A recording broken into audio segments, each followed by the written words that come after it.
Good evening, everyone, and welcome to our first Black, Indigenous, People of Color community conversation. We are so grateful that you decided to take time out of your evening to participate in this conversation. And I want to introduce myself. My name is Tynisha Dungey, and I am the Youth Services Manager at Willard Public Library. But in addition to that, I am the co-facilitator of our change team. And what that team does is really looks at our policies, our programs, and our procedures, and really looks to diversify and include everyone that we serve at the library. So without further ado, I would like my co-host to introduce herself, and then we will also meet the panelists. Hello, everyone. My name is Kimberly Holley. I serve as director of the Sojourner Truth Center for Liberation and Justice. And I also serve as co-coordinator for the Battle Creek Coalition for Truth, Racial Healing, and Transformation. And I'm excited to co-moderate this great panel that we have for you today. Thank you. Thank you, Kimberly. I would like Anthony Lewis to take some time and introduce himself. Well, thank you. Thank you very much, Kimberly and Tynisha. Thank you for having me, first of all. My name is Anthony Lewis, and I serve as the Director of Business and Community Affairs for the Michigan Department of Civil Rights.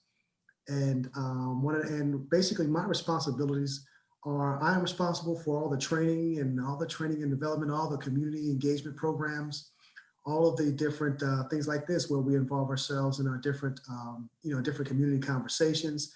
And also we have our Civil Rights Youth Academy. So all of the different, what I like to call front-facing, activities of our department. We also have our enforcement division, which is obviously our largest division.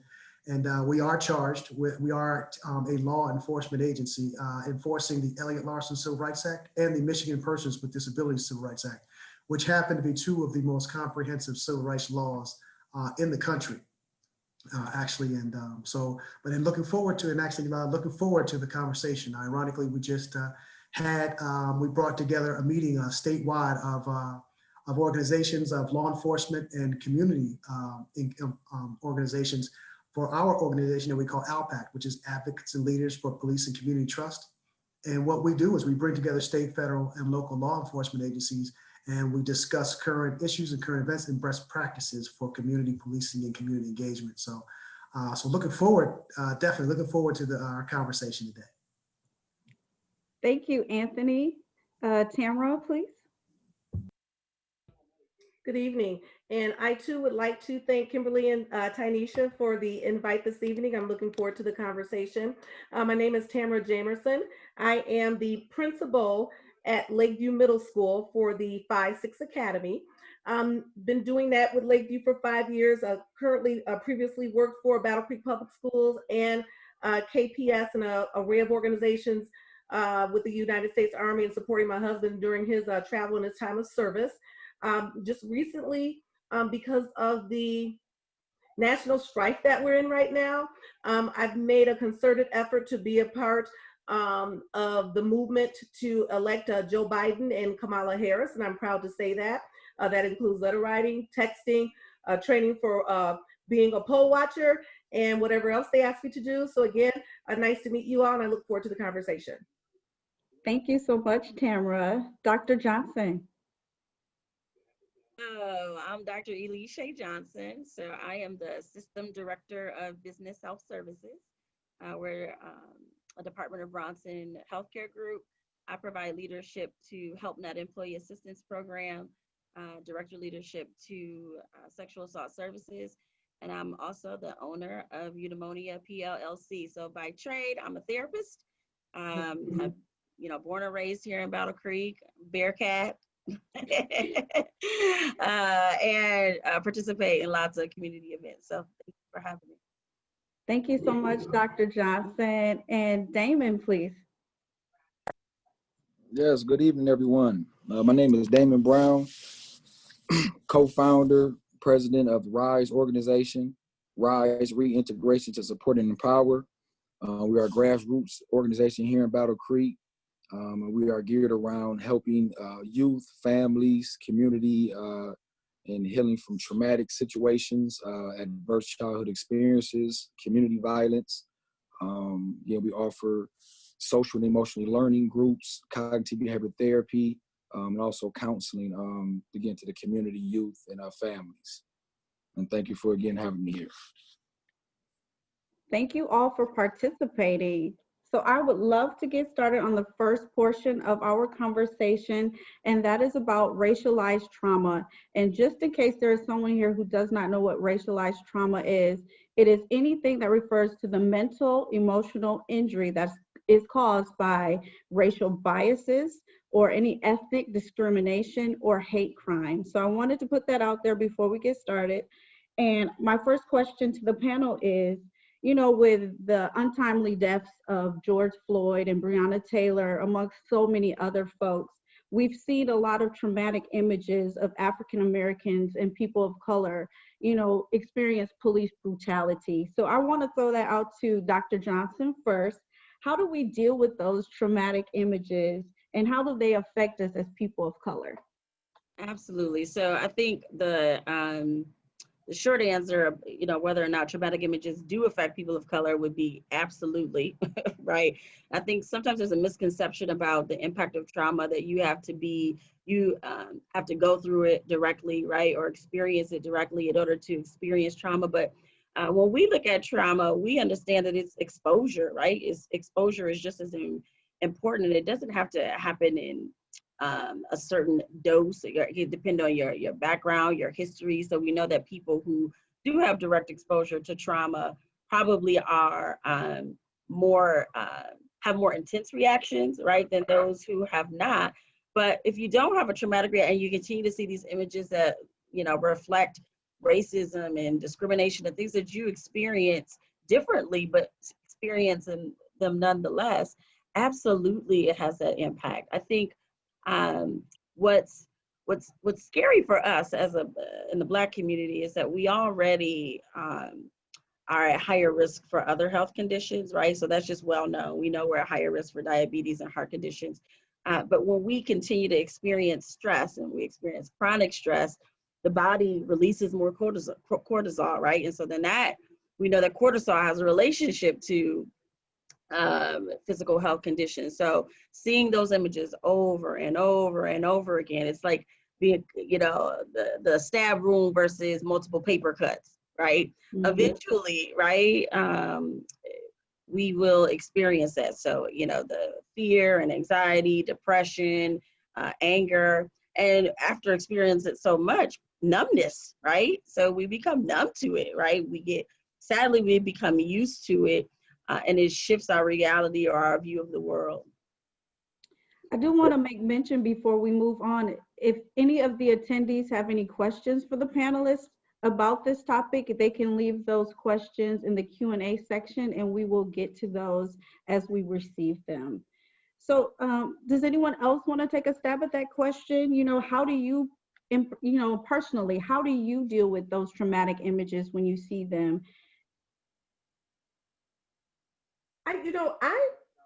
This cycle of violence and terror, because I call it terrorism against people of color, really impacted me in a way that it had not in the past. I mean, I've had some personal issues and things that I've had to deal with my son, with the way he's been treated by law enforcement and police, and taking a stand with that, taking a stand with him when he attended school at a local school district here and had some issues that I had to deal with that.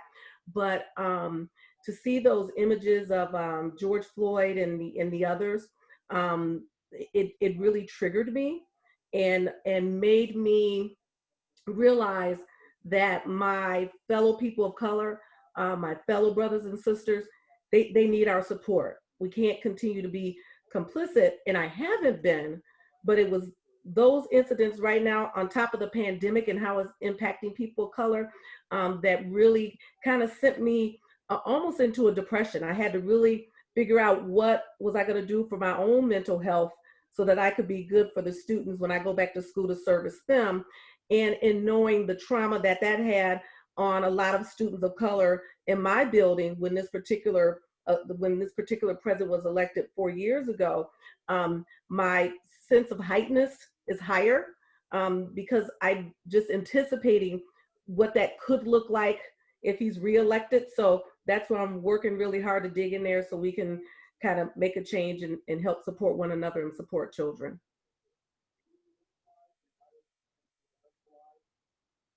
It looks like we do have, I'm sorry, Anthony, it looks like we do have a comment in the Q&A section, so I do want to acknowledge that. Cantina says, this topic makes me think of the vice president debate's responses to the questions on racial equity. When asked if they felt Breonna Taylor got justice, and Kamala Harris said no, and Pence said she should be ashamed of herself for questioning the justice system. What does the panel think about that? You know, I think I'll jump in here on that because, you know, one, I think that, you know, you have to understand, one, that to answer the previous question about those images and the trauma that's associated with that. I think that you have to face it head on. And what I mean by that is have those discussions. You know, have those discussions directly with your children, have those discussions with your, you know, with your family, have those discussions with your friends, and be open and honest about, you know, about those discussions with those that are, and open about your feelings with those that are close to you and those that you feel comfortable enough to allow yourself a certain level of vulnerability. So that's first. So first you want to, you know, beat that head on and have those discussions, because what happens is far too often for us as a culture, we carry these things with us because what happens is we are used to code switching. So we are used to traveling in all these different, and we're used to traveling in all these different areas and kind of finding where our comfort zone is in those areas.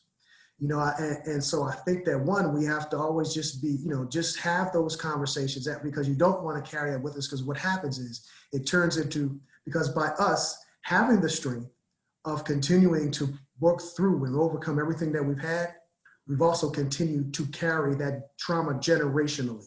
Mm-hmm. You know, because there are traumatic experiences that we have not personally experienced that are transmitted through us into us from those that came before us, because those traumatic experiences and those feelings have been transformed into us as we go along, and we have to release them, or else we will then transform them to ours, you know, to our children, to our nieces and nephews and all.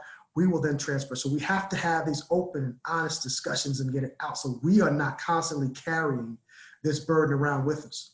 Now, as far as the, you know, to answer the question, you know, should be ashamed of yourself. Well, I think that, see, you have to understand one, from the perspective of, and I'm going to, you know, like I said, I'm going to step outside. I'm going to say this because I'm going to step outside my civil rights hat for a second. I got to step outside my director of Department of Civil Rights hat and speak on a personal level for a second. Because what happens is we come, you know, when you have a, European Americans and white America is a very patriarchal society, okay, where men are looked at as a dominant culture, as a dominance, and they are looked at, and they tend to have this condescending view in many ways, and what he was doing was a condescending, you know, why would you, you know, you should be happy with this system. You should be, you know, he was coming across in that manner. And why would you even question such a thing? You know, and I think that in African society, we come from a matriarchal society, you know, where our women are queens, and we are supposed to celebrate them and their power and their excellence and their leadership. And so what happens is white men are not used to that. They don't see that. See, we as Black men, we know that because we live with it. We grew up with it. See, we understand that. See, for us, you know, Principal Jamierson, that's for us, you know, that's normal. But for white America, that's not normal. And that's why I'm sure Principal Jamierson had to bust her tail to get to that level. You know, Dr. Johnson, hold on, that DR in front of her name didn't come easy. True story. So we're used to that. We're used to that. So when you have someone that says, how are you going to question this system? You know, because for them, the system works. The system is designed for them to work. So for him, of course, why would she say, hold it, how would you question the system? Because it works. Well, of course, it works for you. Right.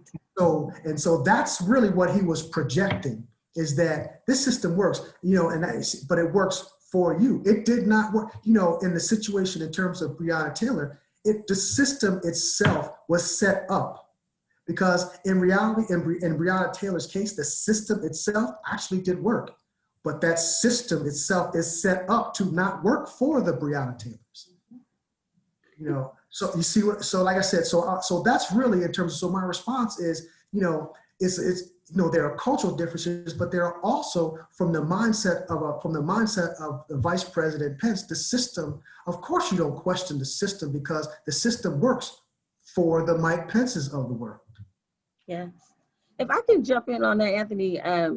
So I'm not even going to put my civil rights hat back on, but I had to take it off because I don't want to get in any trouble, you know, speaking for the organization. That's why I had to speak personally at that moment. Yes.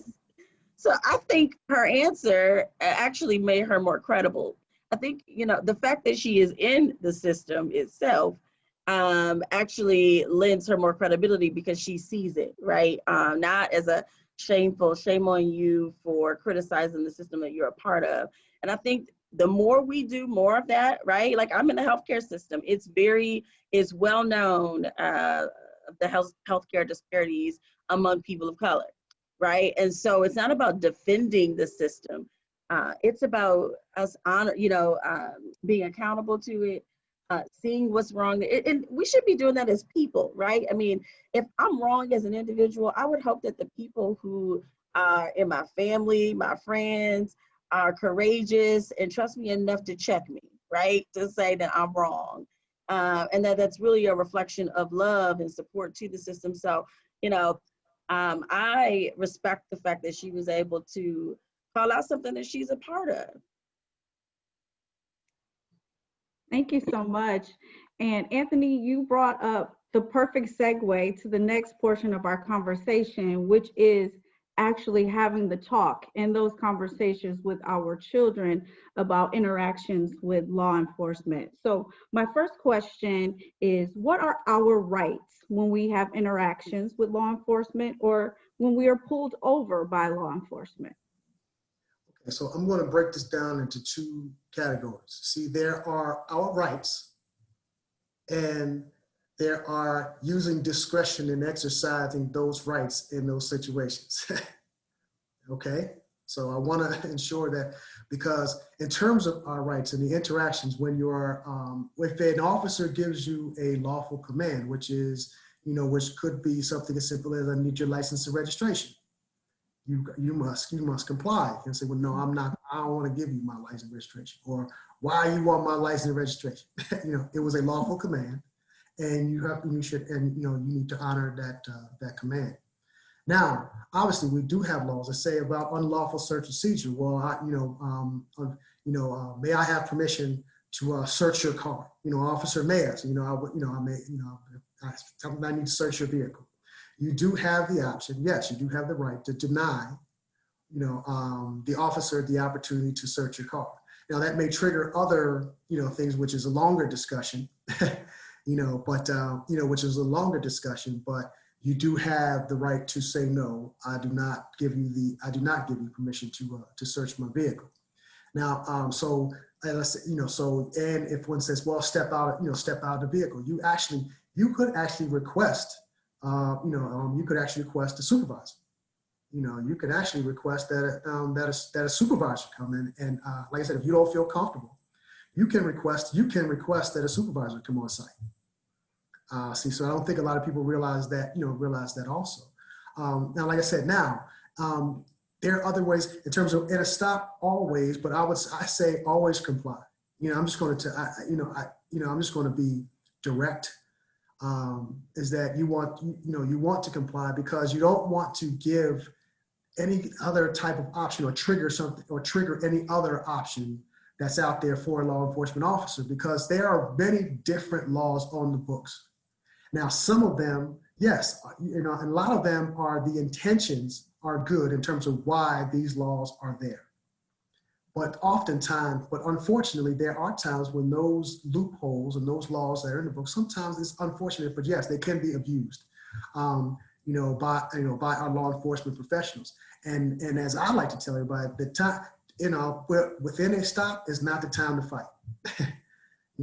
During a stop is not the time to fight or to argue. The time to fight is get through the stop, and then exercise your rights by filing complaints and doing those things. But I say comply. But yes, you do have a right. If an officer asks you, to search your vehicle, you do have the right to say, no, I do not give you permission. And then the officer, obviously, like I said, and then that could trigger other things in terms of for an officer that they could likely, they may likely do as a result of that. But like I said, I always say, to me, comply, because for yourself and for the officer, everybody's goal, is to get out of there safely. Now, for some, unfortunately, yes, they are there. Yes, and am I not saying that there aren't officers out there that don't escalate?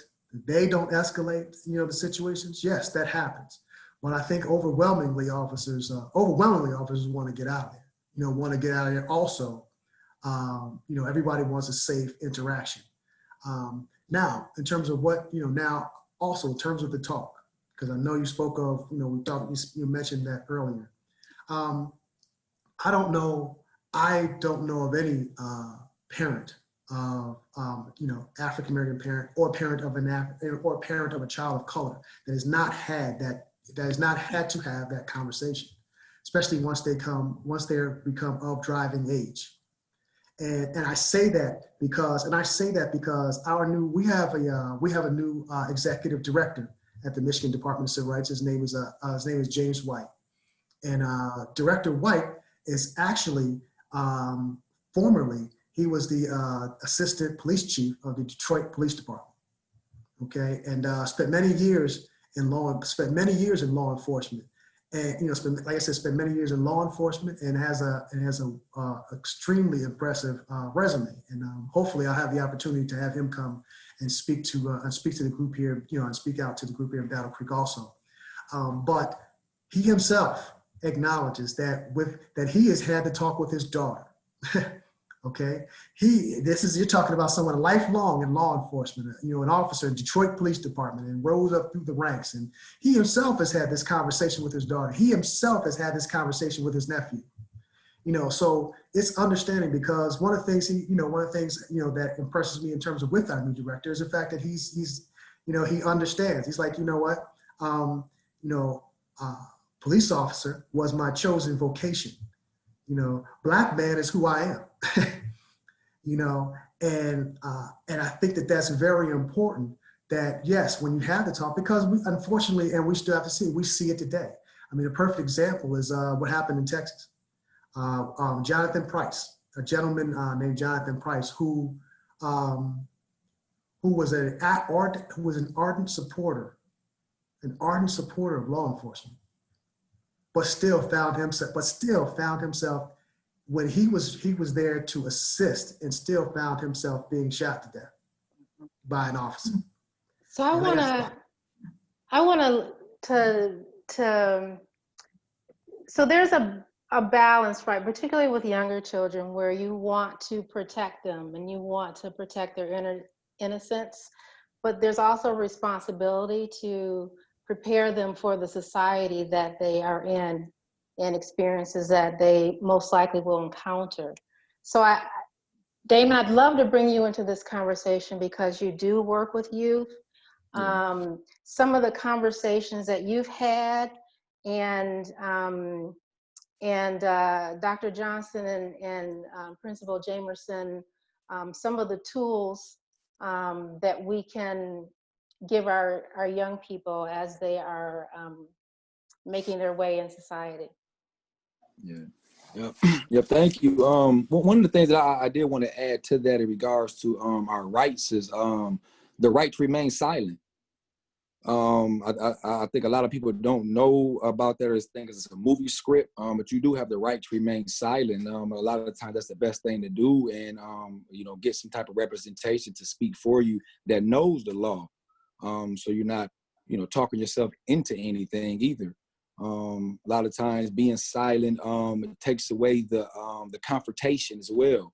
Some officers, just being honest, they will try to engage you in things, to try to make the charges worse, or get someone to go off to take them to jail. And so a lot of times just to remain silent and not say anything and not feed into their energy is a great thing. And so I'll offer that again, that is a right of ours, is to remain silent and ask for an attorney. In regards to some of the youth that I deal with, we've actually had segments or a part of our program where we had the Battle Creek Police Department come in to speak with our kids. But what we did was we had the police officers come in plain clothes. And we also had them come in and just sit in the room and kind of hear our people interacting with the kids and asking about law enforcement and getting some honest feedback before we even presented they were police officers. And a lot of the feedback that we get back from these kids today is that they're scared. And that goes back to the imagery. And even just touching on that real quick with that imagery piece, I believe it's in our DNA. The imagery piece has been used even back in slavery days and things like that, where they, had the images of the people with the big lips and the, all these different things, just, paint us out to be these criminals and things of that nature. It's very powerful. Even to the imagery of, I was reading something that talked about the image of like Superman and Santa Claus and, how that these other ethnicities are being, raised up to be these, again, Superman and, these mystified characters, while we're being painted out to be, again, criminals and, being represented on TV in that way. And so a lot of these kids are seeing these images of these police officers with the brutality and things of that nature. They're seeing it on TV and they're scared and angry.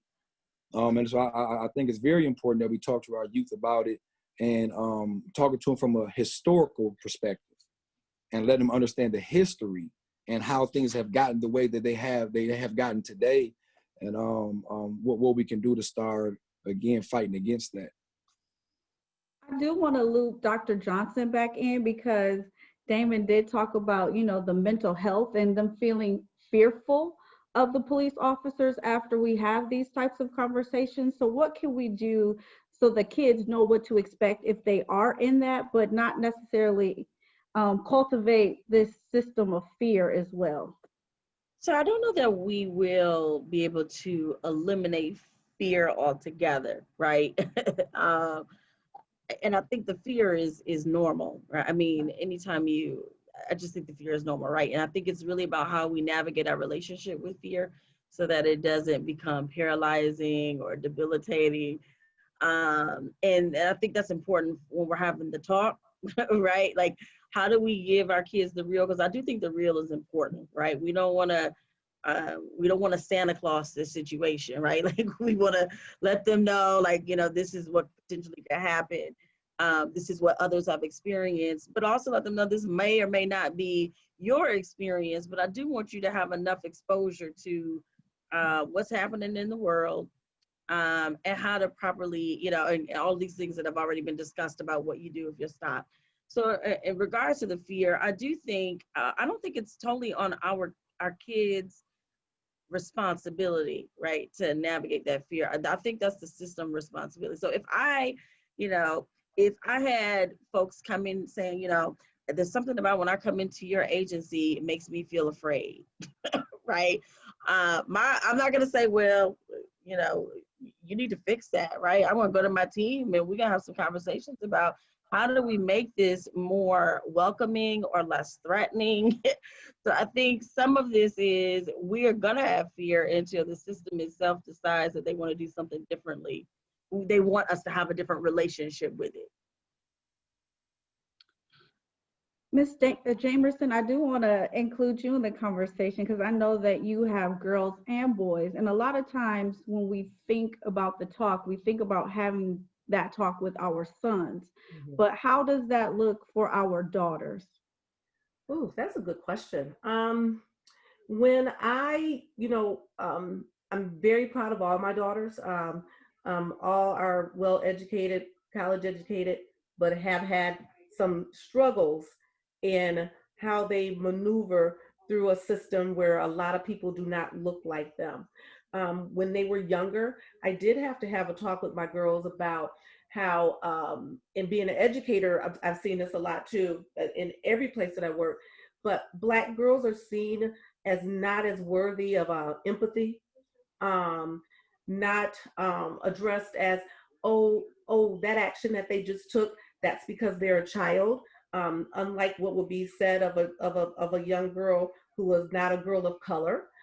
So I've really had to have a conversation with them about how people look at you a lot of times that they don't see a Black child, and people look at you a lot of times as a Black woman and don't see you worthy of the respect that you deserve for just being a good human being. So you have to figure out how are you going to maneuver through that.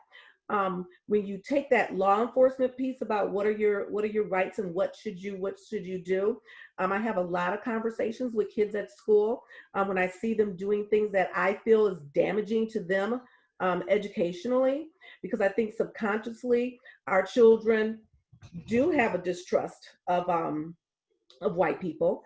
The educational system as a whole across the country is typically made up of white women. You don't see a lot of people that look like us, and you definitely don't see a lot of men. So I think sometimes subconsciously our children fight back with abstinence. I'm not doing that. I'm not listening to you. You can't tell me what to do. You're not my mama. And I've had to have those conversations about how those decisions are detrimental to them. And that's why they have a parent, and that's why they allow their parent to fight that battle.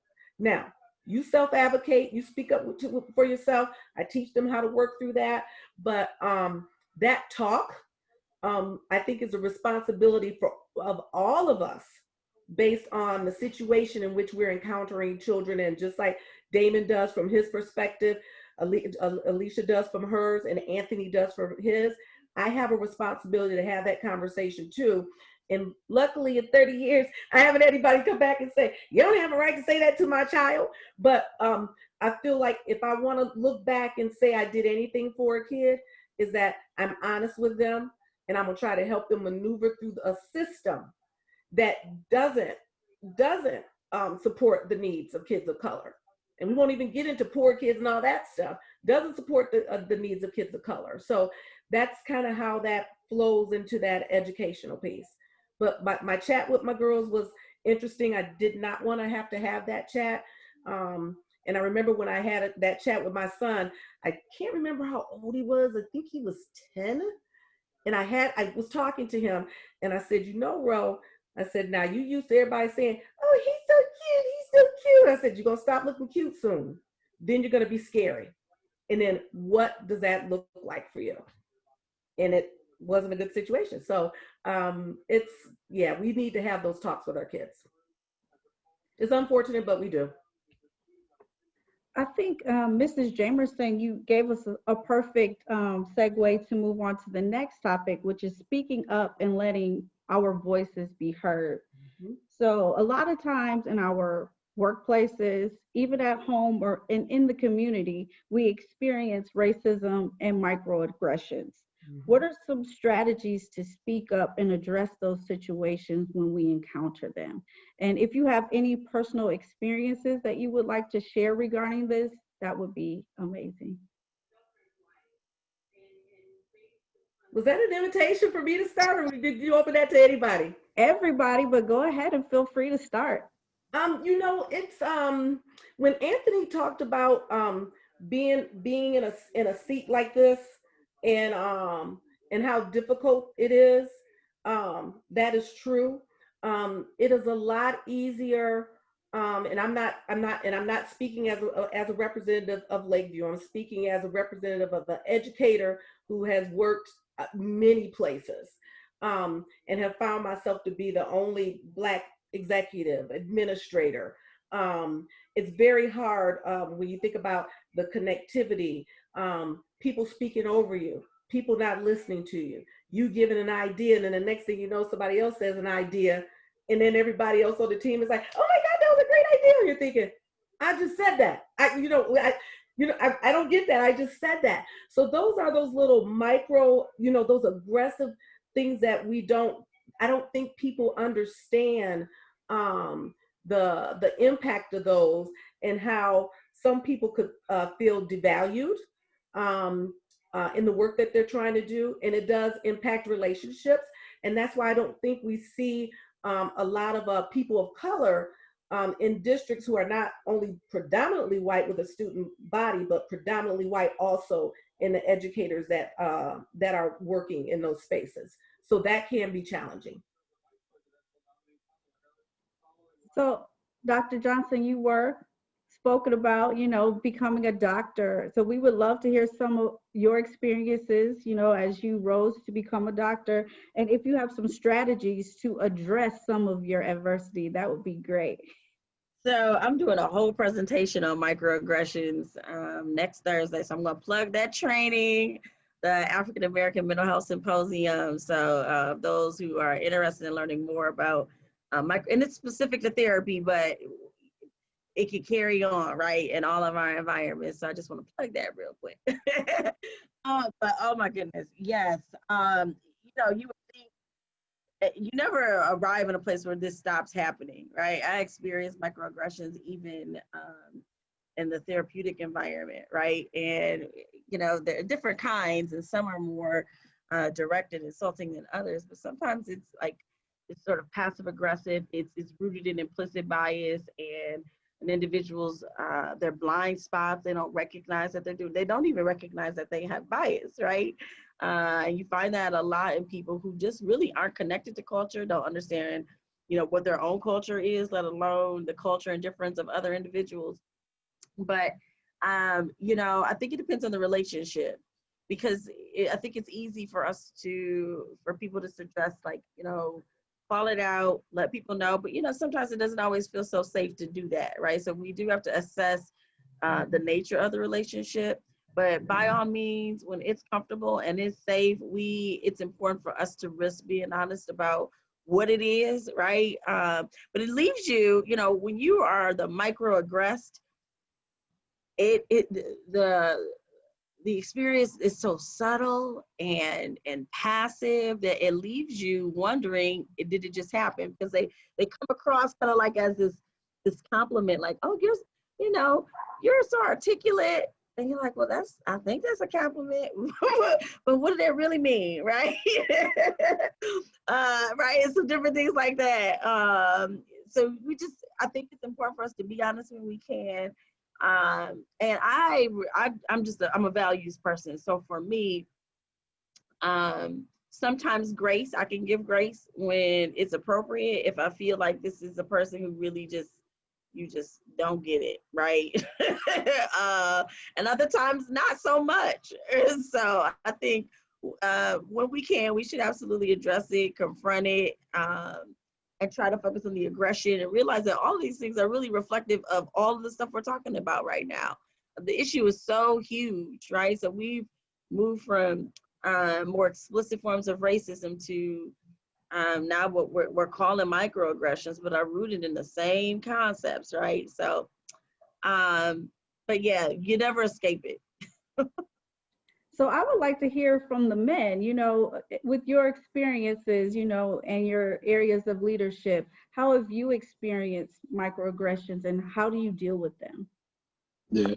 I can speak like from our organization standpoint, as we've been, a grassroots organization, an organization of African Americans, people of color, and some of the systemic racism that we've run into, you know, we're, I guess, not looked at like other organizations, especially when it comes to funding and capacity building.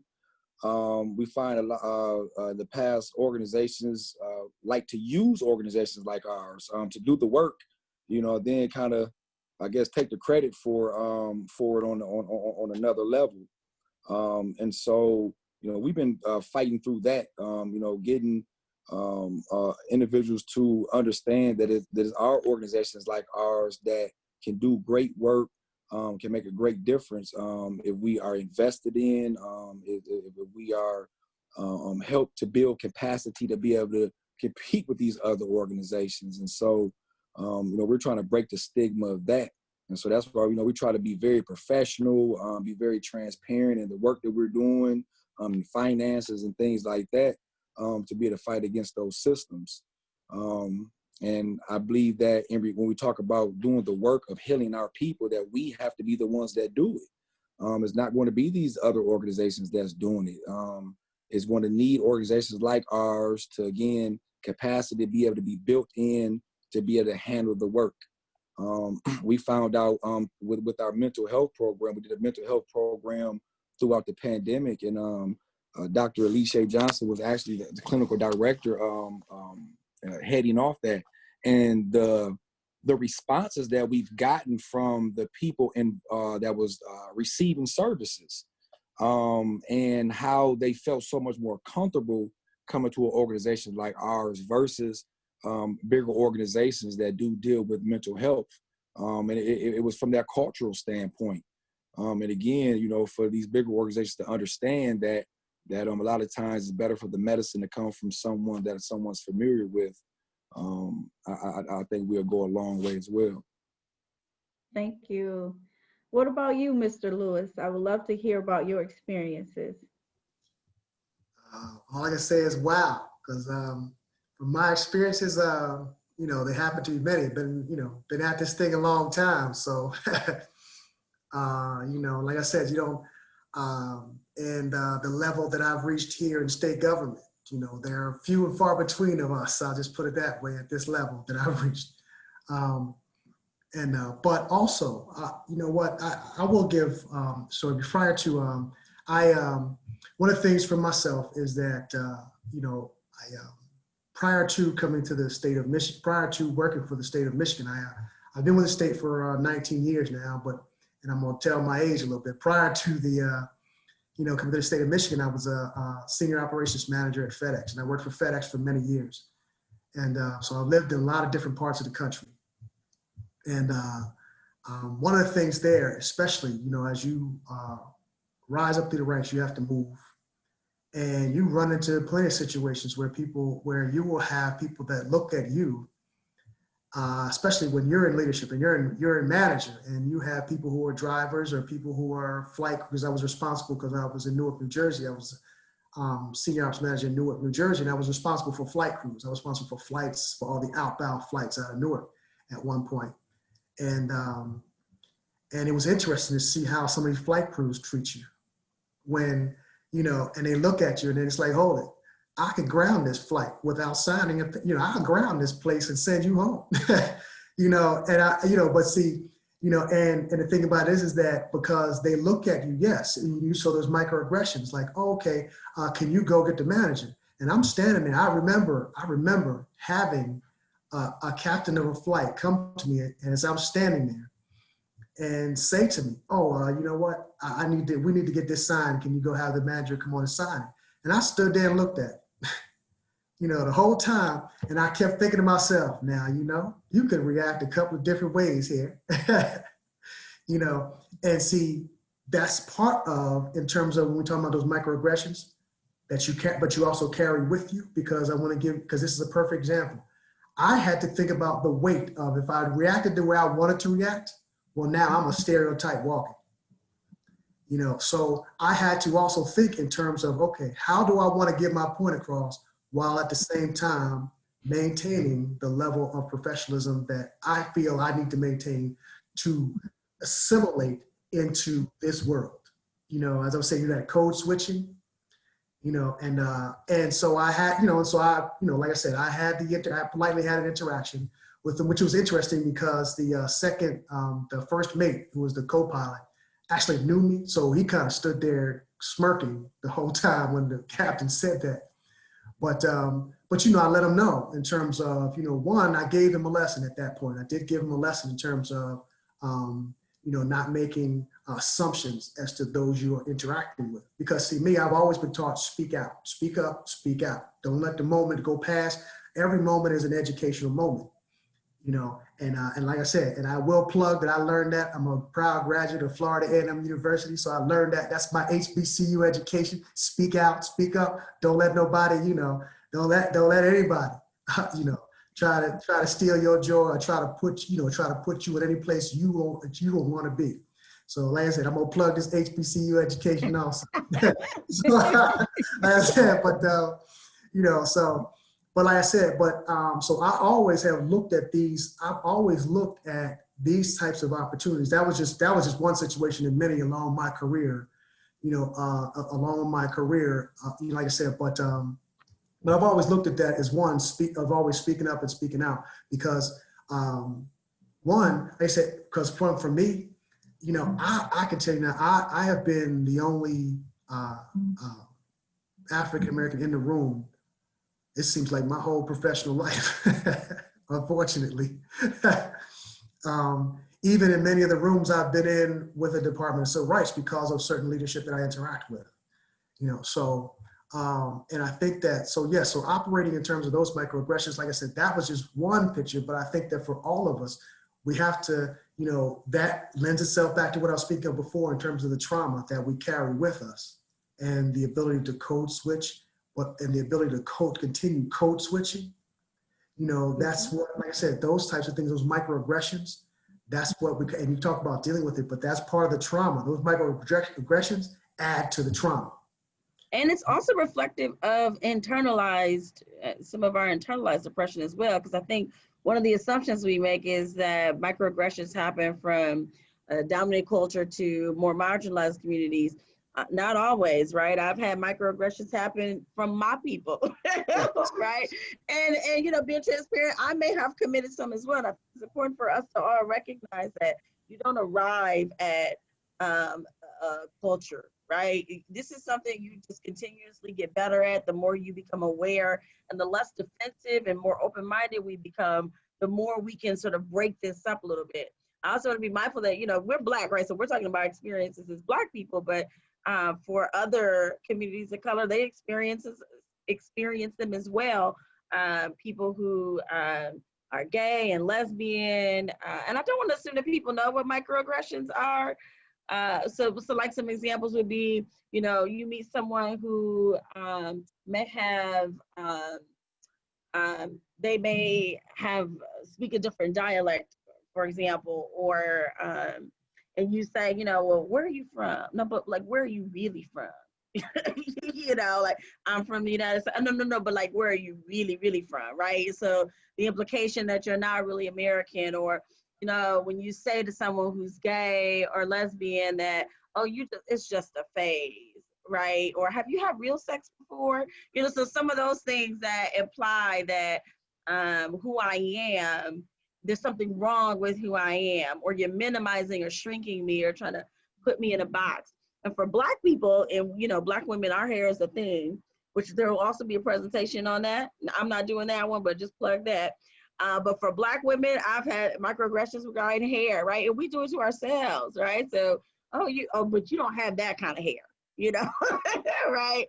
So I just want to make sure we understand that microaggressions can happen to any marginalized group and can be by one of our own. I really appreciate you bringing that up, Dr. Johnson, because I know when I read How to Be an Anti-Racist, it talked about how we have been just inundated with this dominant culture, and sometimes we use that same system to oppress other people who look like us. So that is a plug. Come to the library, check out that book because we have it. But yes, it was a very interesting read, and it made me open my eyes to some of the things that I do. So I think that's an excellent point that you brought up. So I know that we're getting close to the hour. So I do want you all to have an opportunity to plug anything that you have going on in the community, because we want to do more than just have a conversation. We want to make sure that people are able to get involved and put some action behind the talk. So Ms. Holley, do you have something you want to share?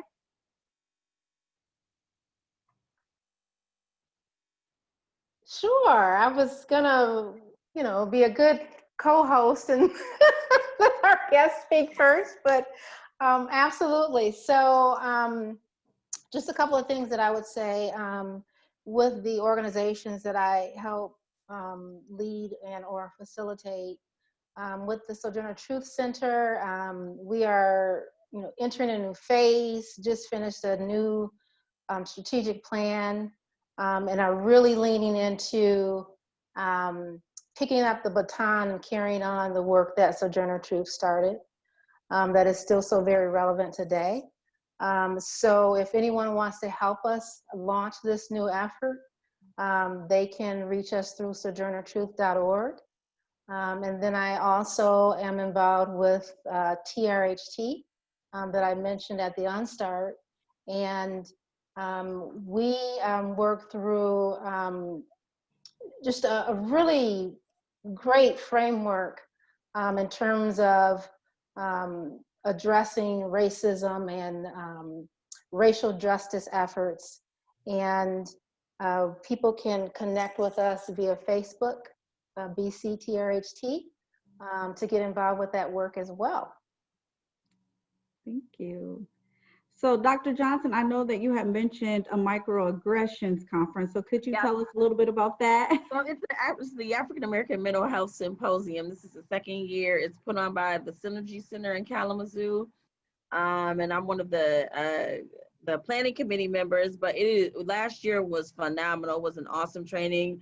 We have some awesome speakers lined up. So you can check out the Synergy Center. They're on Facebook as well. You can register for that. And it's specific to mental health, but it's health, right? And it's good. There'll be some good topics. So sign up for that. I will always plug HelpNet, Employee Assistance Program. If you have an organization that is seeking some mental health support services for your employees and household family members, please contact me. I'm the director. I will get you connected. We'll make sure to take care of you. And just for anybody, know that anybody with mental health needs, I always put myself out there. People reach out to me all the time and they say, all right, do you ever get tired of this? But I realize that it's a huge thing, right? To be vulnerable and to say, I need help. And so just encouraging you that if anybody just needs me to connect you or seeking some mental health services, reach out to me. Thank you. So I know that Damon always has something going on. So would you like to share how we can get involved with the RISE organization? Yep, absolutely. Thank you. So right now, we're doing a healthy food distribution. That's on Fridays and Saturdays. Fridays at Washington Heights United Methodist Church. That's 153 North Wood Street.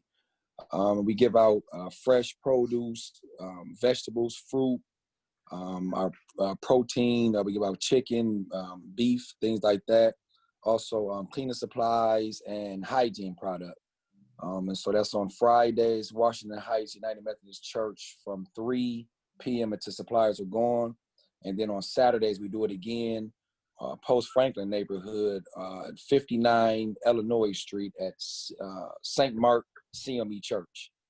And so anyone that want to come up and help volunteer, they're more than welcome. We usually start set up about 2:30. On Thursdays at 3 o'clock, we typically put the bags together for the cleaning supplies and things like that. So again, we always welcome volunteers. If you want to contact us, it's risecorpprogram@gmail.com. Again, that's risecorpprogram@gmail.com. And starting about the end of this month, through the 27th, we're shooting for, we'll be starting a student empowerment program. And we'll be offering a safe, supportive, and structured environment for youth to come to help with their virtual learning. We understand that, some parents are at work.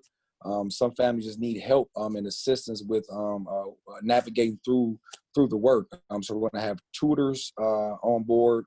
We'll have Chromebooks and things at the site already. Kids can bring their own, offering internet.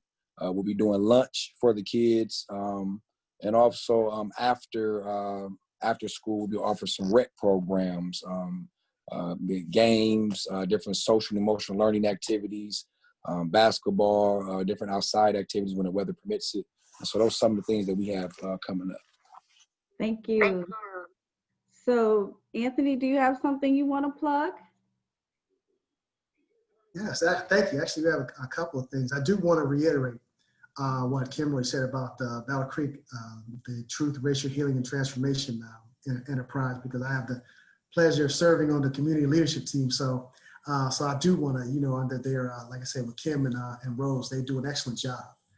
So and I would encourage everyone to get involved and encourage everyone to get involved in the enterprise and working with Kimberly and Rose. But a couple of things with the Department of Civil Rights. We're October 27th. We are having the next in our series of community forums. Basically, our department is reintroducing ourselves, and what we do, why we do it, and why it's important to you. So October 27th, we will be having our next forum.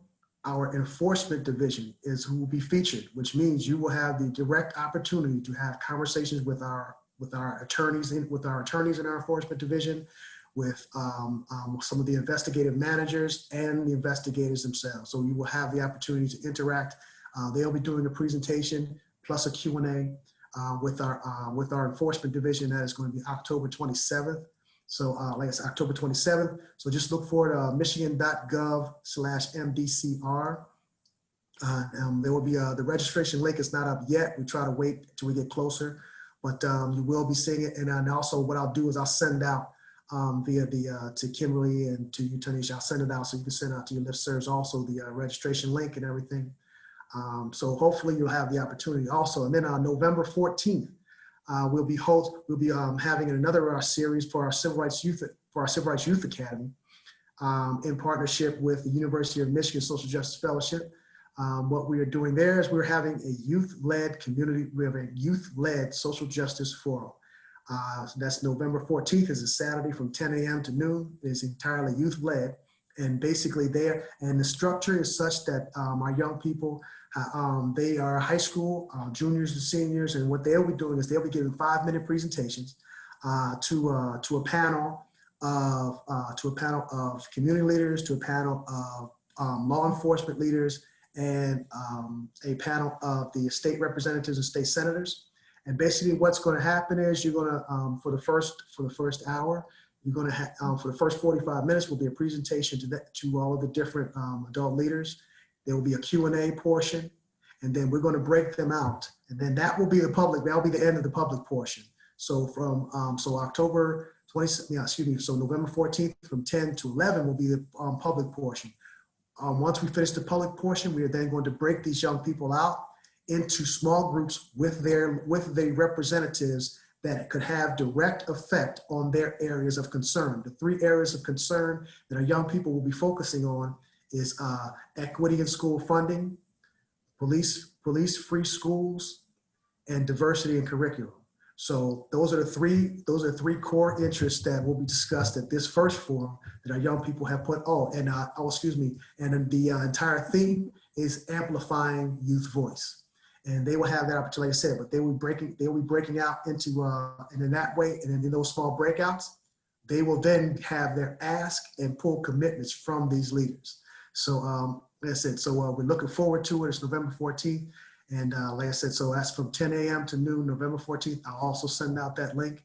When we have that, I'll also send out that link so you can view that. And just know that this is just first in a series that we're building partnerships every day in different communities to recruit our young people and build these civil rights academies throughout the state. So just kind of look for it, because we'll be looking to a lot of you leaders in Calhoun County and in Battle Creek area for as we move forward and grow our academy.